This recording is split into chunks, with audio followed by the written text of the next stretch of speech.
And we're live. We are live. Hello, everyone. Welcome back. For most of the participants, I know you're coming from the roadshow. I wish you had a good break and the networking session from the previous session. And this is Investor Connect, part of the roadshow. And we have many investors who are ready to speak to you, startups. We'll have a panel of investors first, and then we'll have 3 rounds of networking, followed by another fluid space networking. And we have the investors here. Can you go on to the next slide, Robin?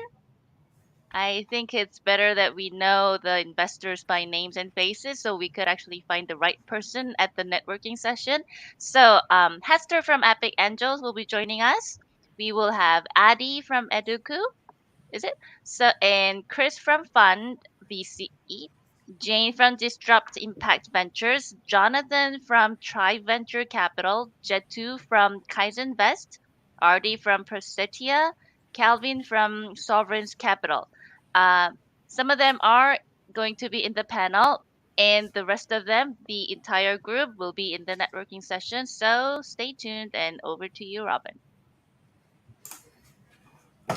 Thank you very much, Gina. Now I know why this morning I had to change the slides. So Adi is not actually an investor, he's a startup, so he's not going to join our panel.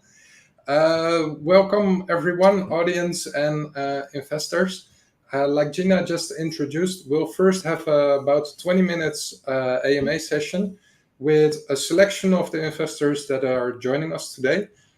We have Kelvin, Chris, Jane, and Jetu. I hope it's okay that I say all of your first names for today. Keeps time a little bit shorter. So I've prepared a lot of questions for them. They already know what the questions are. I'm going to share them with the audience very soon.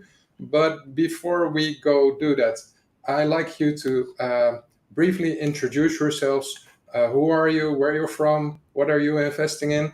And maybe something that nobody knows about you and that you're now going to share publicly. And I think it's always nice to start with the ladies first. So Jane, can I give you the floor first, please? For sure. Yeah. So hi everyone. My name is Jane and I'm from Disrupt Impact Fund. So we do invest in C to pre-series A impact startups, which means that we invest in a startup with the positive impact on environment and social, human development, and also healthcare and aging population. Yeah, so you guys can connect me to LinkedIn as well. And I guess fun fact is like I really like green tea. Okay, that's an interesting one. Let's see if the others enjoy green tea too. I haven't had the pleasure to talk to Chris yet, so maybe let's go to Chris second. Hi, thanks, Robin. Yeah, good evening, everybody. I'm Chris from Funk Ventures. We invest in founders in either Australia or Southeast Asia that are building for the API economy, leveraging my experience and my team's experience, having been through 4 software company exits that's generated over $6 billion.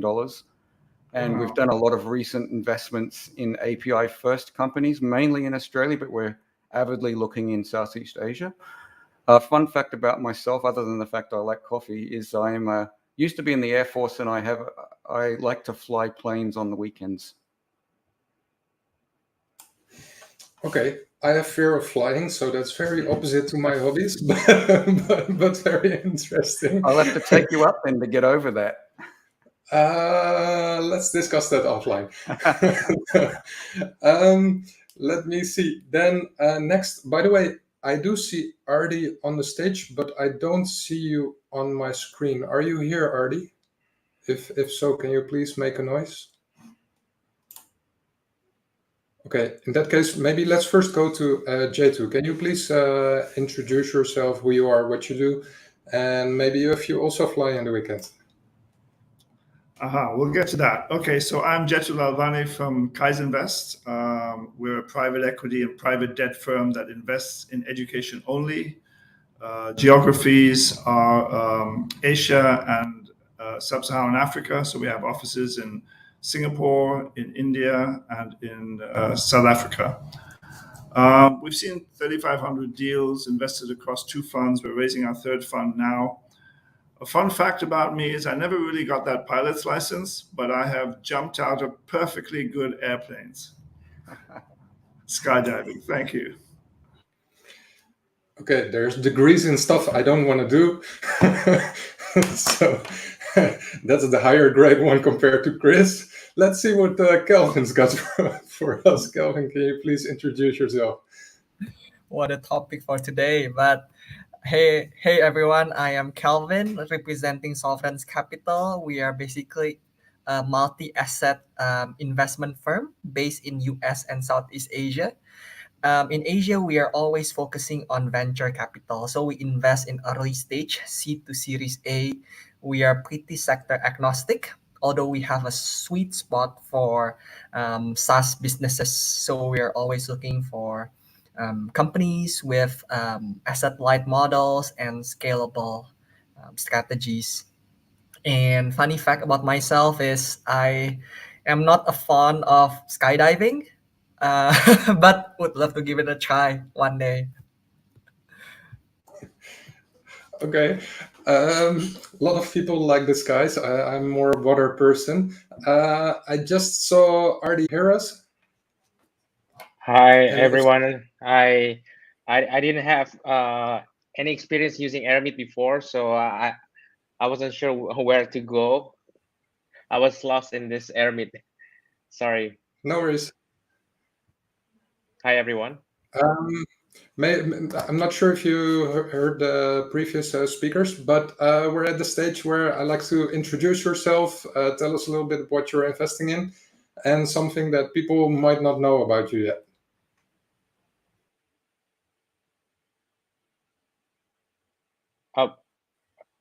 Is it me or? No, we can hear you. You can go ahead. Okay. Yeah, so I'm from Prasetya. We've done investments since 2014 through Prasetya. Before that, personally, my brother and I, we started a startup before, and we sold it to a Japanese investor in 2014. And right now we have around between 110 or 115 startups in our portfolios across in Indonesia. I would say 60% in Indonesia, 30% in Southeast Asia, and 10% in the US. We don't have a specific industry that we invest in, so we're pretty agnostic. Recently, we just started a fund together with several other investors like Sinar Maslan, East Venture, and Red Badge Pacific from Singapore, specifically for prop tech. Yeah, anything that is related to the property industry. So yeah, that's about my introduction. Thank you very much. And I don't know if you heard the previous speakers, but do you have a preference for flying through the sky, jumping from the sky, or something in that area, or not really? No. Not really. Okay. Another fun fact that Artie might not be aware of, but Artie's brother Arya is currently at Bali at a conference, and I just found out earlier that Kelvin and Jane are there as well. I'm guessing, is J2 there by any chance also? What, for the upcoming G20? No. No. Nexicorn, I think it was called, right? No, but we have our own conference there in November, just before the G20. Okay. And Chris is not there at the moment, I guess. But anyway, a large representation currently based in Bali for this overall conference. Okay, thank you very much all for joining and for your introductions. I think it's also very nice to have Artie, who's been a startup entrepreneur first and now an investor in startups. To me, that's always super interesting when somebody has seen both sides of that coin. Maybe that applies for more of you. If that's the case, please share. So what we're going to do for this session, I've created a couple of questions up front that I've shared with the panel already up front. I'm going to show them also to the audience. They are on purpose very black and white to get a little bit of an idea of how the different panelists are thinking about things. I'm going to publish the first one on the screen now. It should be visible for everyone now. I'm not going to explain the questions. So the first one is, what is your preference, return on investment or impact? Very briefly, J2, return on investment or impact? We can't hear you. I'm on mute. Just like I said before, whenever someone gives me an or statement, I change it to an and. But if I had to choose one over the other just by a margin, it would be return on investment.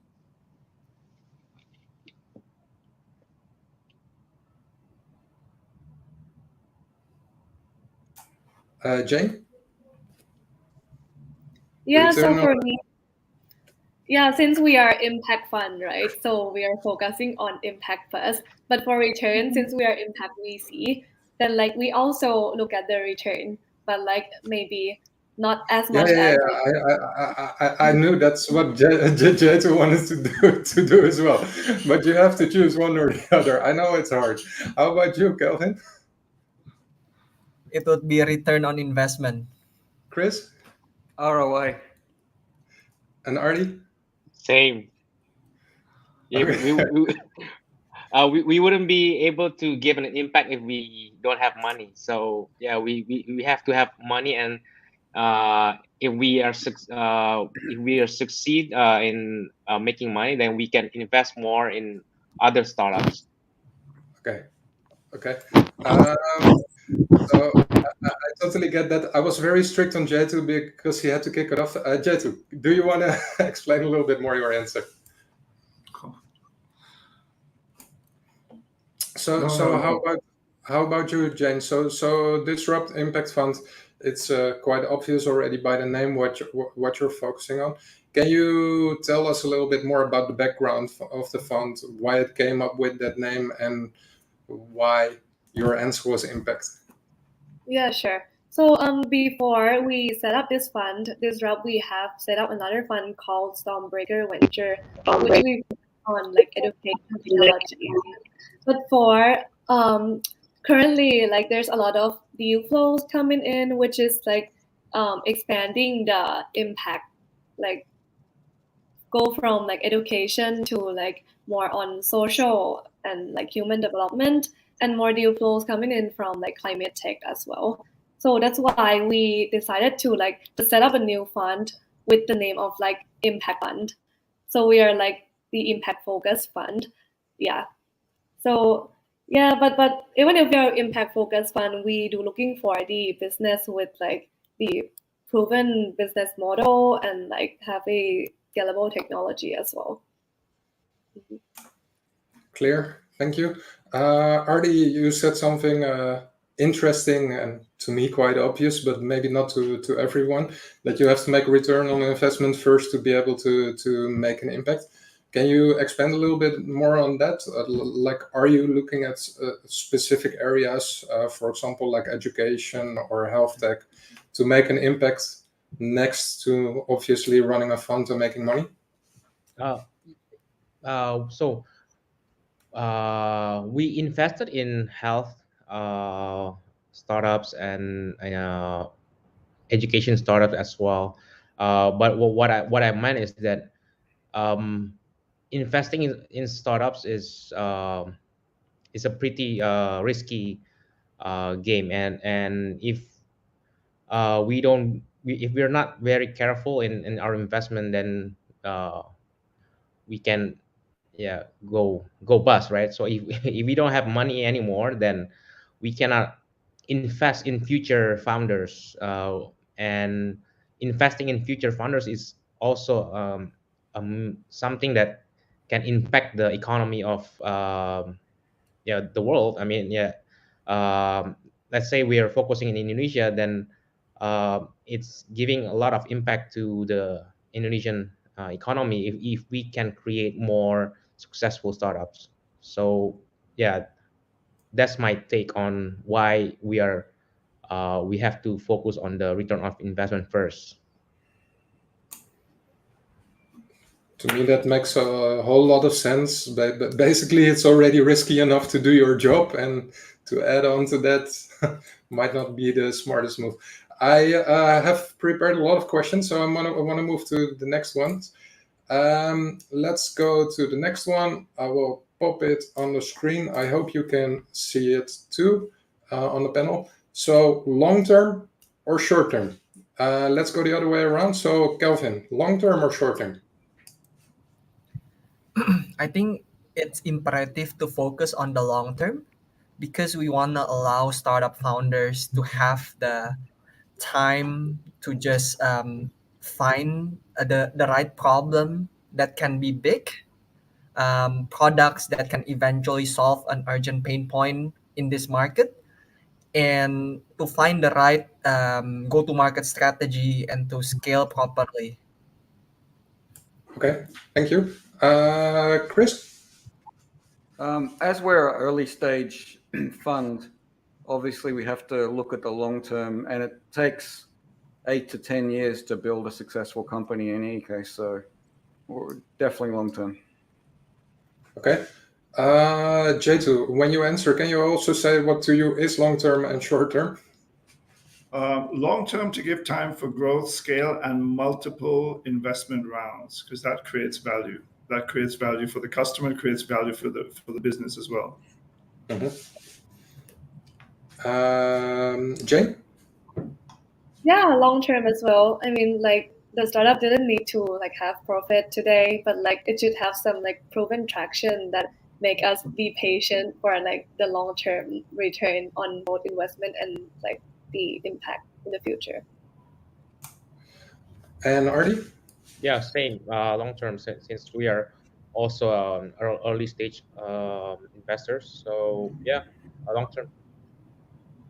Okay, so all of you have said long term. I didn't actually check the result of the poll, which I will close. I'm working on our own fund called the Zero Emissions Fund, and I've talked to a lot of investors about this recently. And one of the things that keeps coming up is actually that the fund duration is shrinking. So I'm a little bit surprised that all of you are very focused on long term. Maybe Jetu. So what to you is long term? Like, is 1 year long term, 5 years long term, 10 years long term? When you mean long term, because for me as a founder, right, long term is already 3 weeks out. I have no idea what I'm going to be doing like in 3 weeks from now. So how do you define that for yourself? Yeah, so our exit horizon is 3 to 5 years. It sometimes goes 7, 8. So we'll take like a 5 years long. We'd like to make it 3, but us being in education, it takes a little longer for education companies. Hester earlier had said, it's longer cycles of purchasing cycles and change cycles. So long term for us would be 5, and with a rolling growth plan, because for us we also need to be able for the next round as well. So that's where we'd say 5 years works for us. Okay, I actually have an interesting question from the audience, from Adrian. He is asking, a lot of you answered return on investments plus long term. How do those two relate to us? Maybe Kelvin, you can give it a shot to answer that. Yeah, definitely. I think in terms of the long-term time frame, I second Jetu. We have about 10 years fund lifetime. So I mean the typical long-term that we would refer to is about 5 years, and I believe that allows enough time for the entrepreneurs to do the required not the very early stage stuff like things like market research, but to kind of find the right product market fit and the right strategy to eventually scale the business. And we believe that when they find that like inflection point, we would be able not only to support the capital but also the networks that we can offer for them to just I guess that's how we are thinking about it. And yeah, I mean that should be enough of a time frame in our experience so far. Okay, thank you very much. I'm looking at the time, and as always, I very much underestimated how quick the time would go. I prepared 12 questions. We've covered 2 so far. So I'm gonna pick one random from all the ones that I've picked. I think this one is, to me as a founder, always very interesting. The question is execution or passion?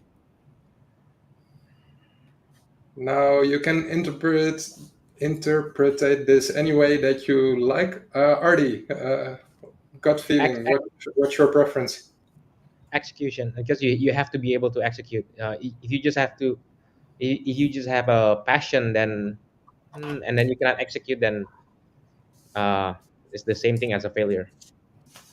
Okay. How about you, Chris?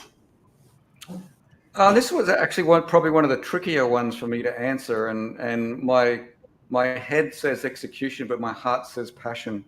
And I've seen this movie before many times.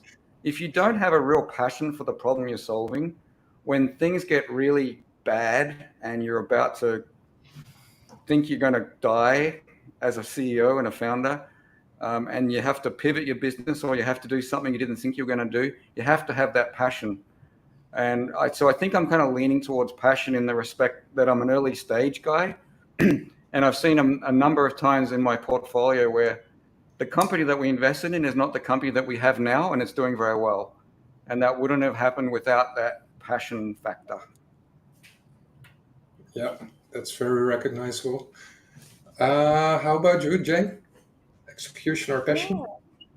I mean, like, it's really hard to choose, but for me, I would choose execution.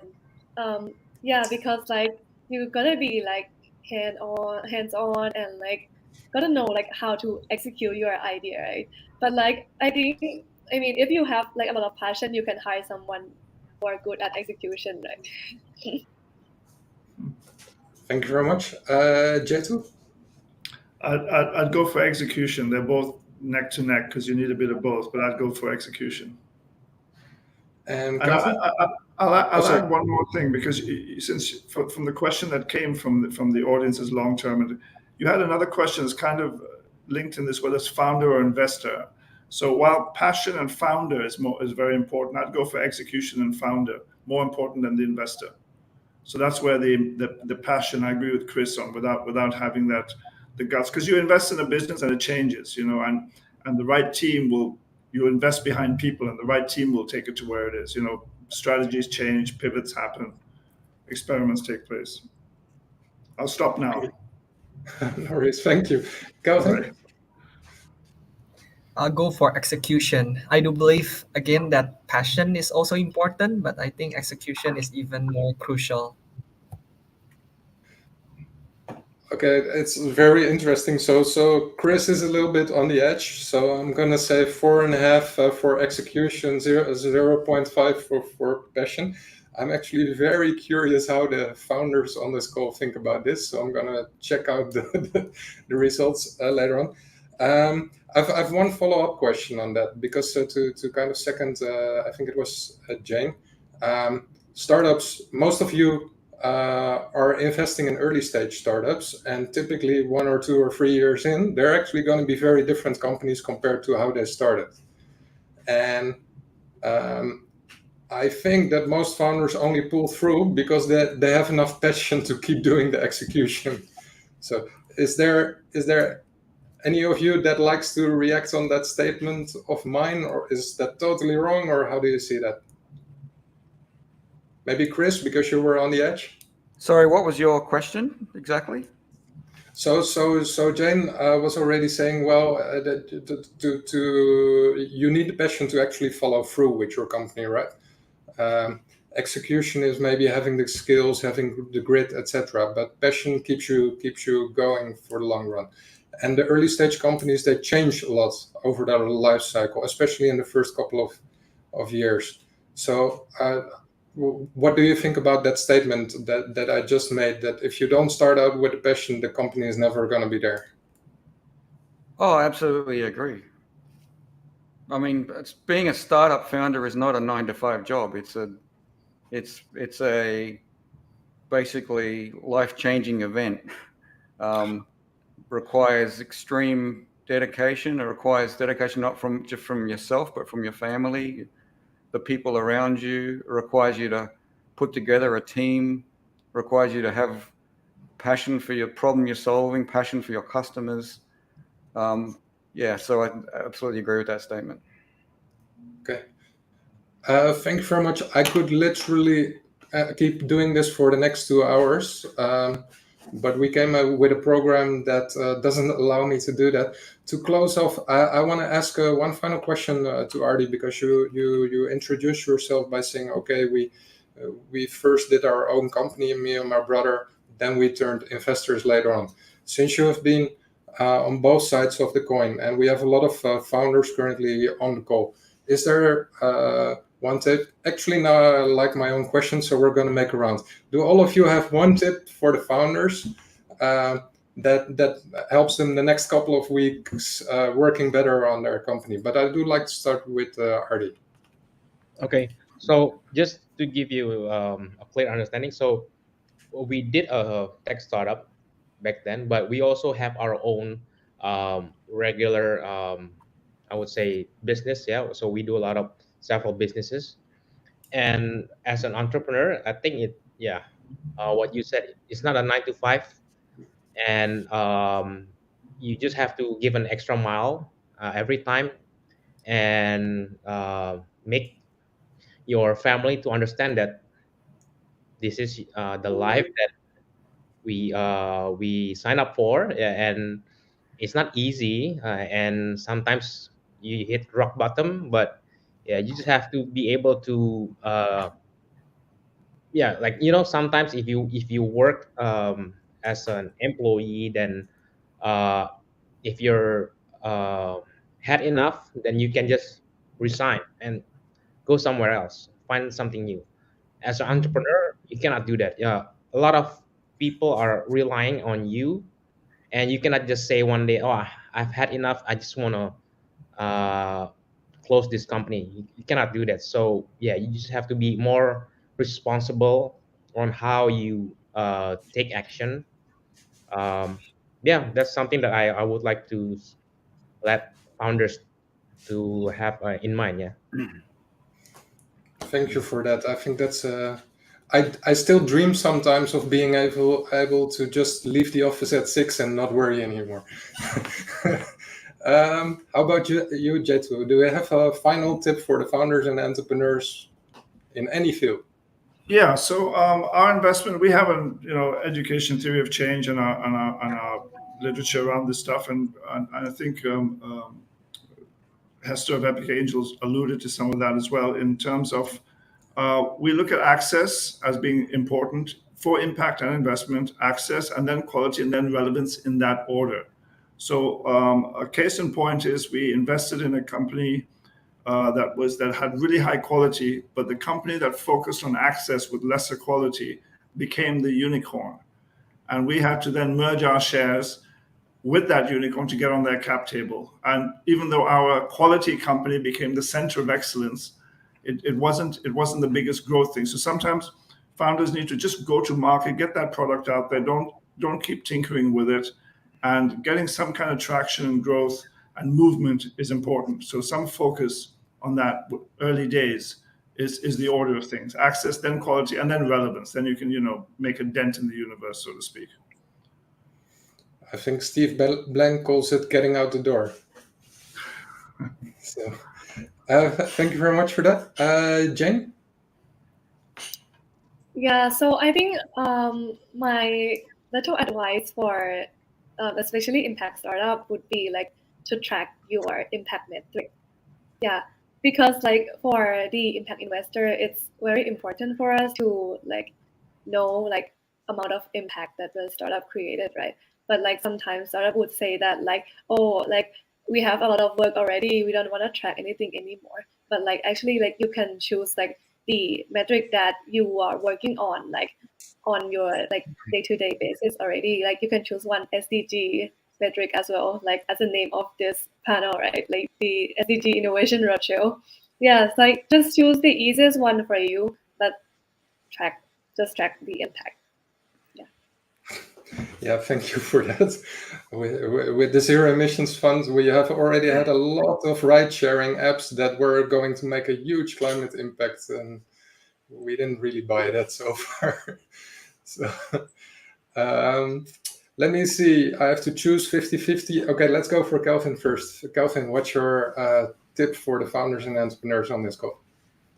Yeah, assuming that the founders that are coming to this event are mostly early stage founders, I would recommend focus on the core product that you are looking to build rather than getting stretched thin over other opportunities that might come your way, and just find a strong foothold before you expand. Super valuable tip. One of the first ones I got from the founder of TradeGecko 5 years ago. Thank you very much, Kelvin.